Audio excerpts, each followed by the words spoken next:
Hi everyone. Today we're going to continue with our derivations of free vibration of multiple degree of freedom systems. This is the third video of the series, so this is total of 4 videos. So if you didn't watch the other 2, I recommend you watching it before watching this one. So we're going to be looking at this house and studying it as a 2 degree of freedom system based on this frame.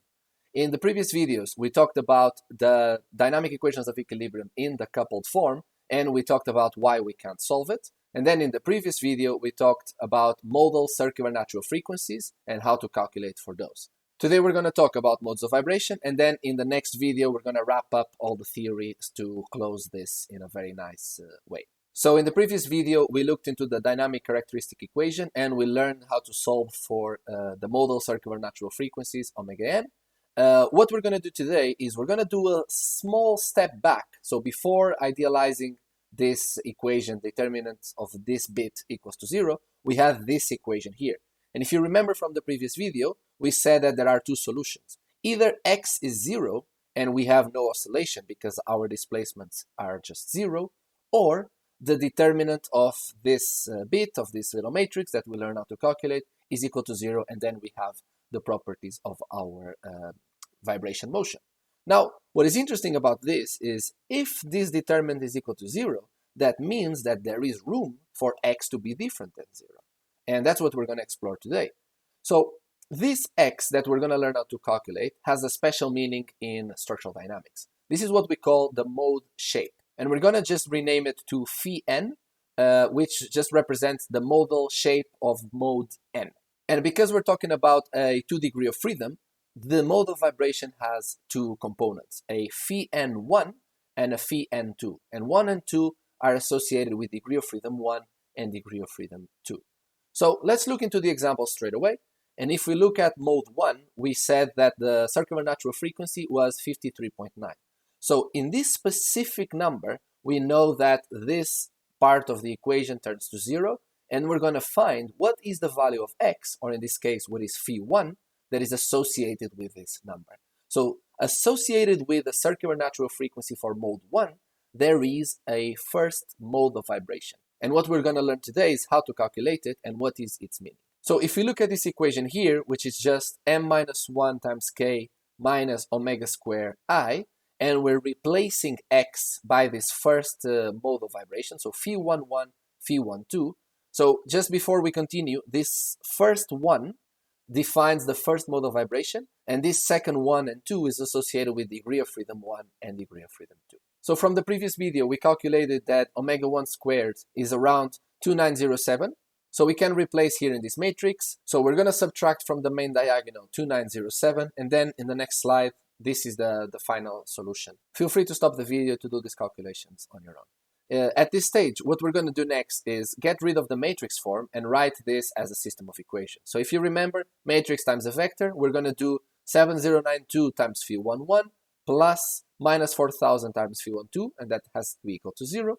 And then the second line gives me this second equation. So 66666 times phi 1, 1 plus 3759 times phi 1, 2 has to be equal to 0. So we have these 2 equations, and these 2 equations are actually quite special. They are what we call linearly dependent equations. So an example of linearly dependent equations would be these 2. So for example, 2x plus 4y equals 0, or 4x plus 8y equals 0. Even though this looks like 2 different equations, we can easily see that the second one is just the first one times 2.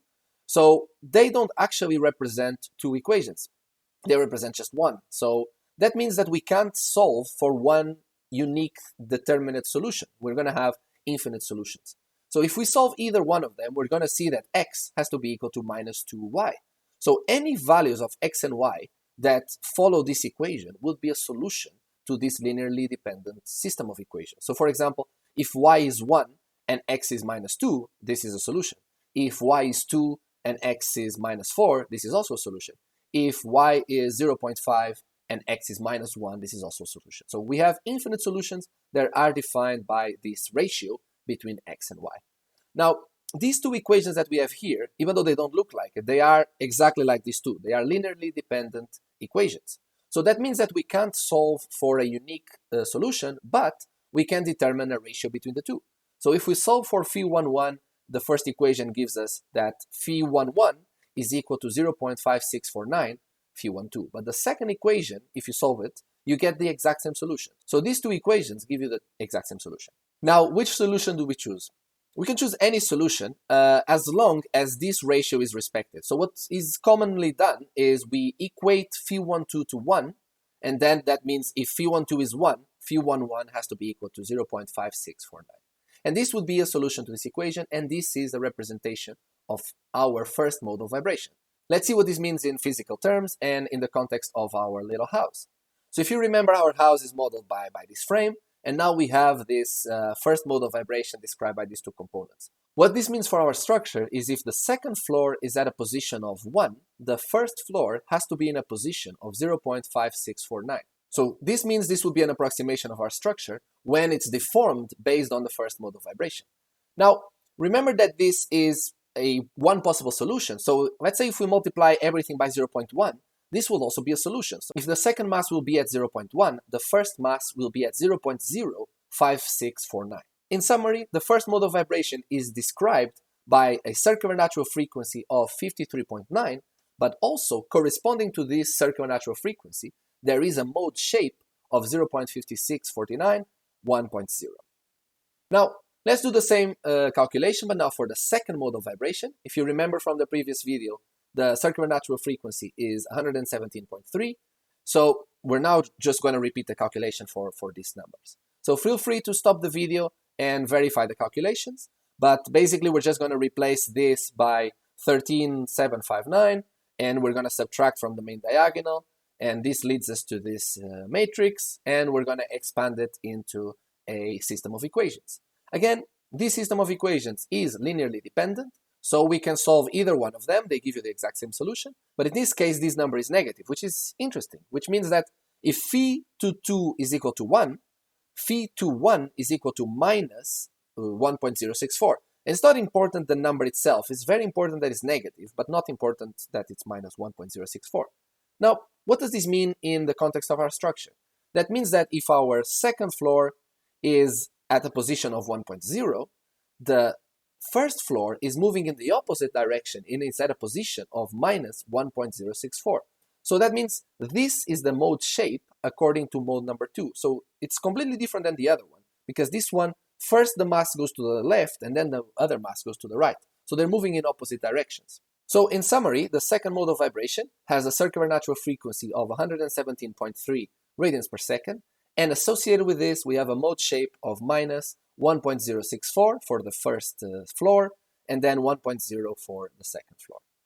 Now, before we finalize this video, I want you to have a quick look into the two modes next to each other, and I want you to understand that these two modes, despite the numbers not being very important, what is very important is their shape.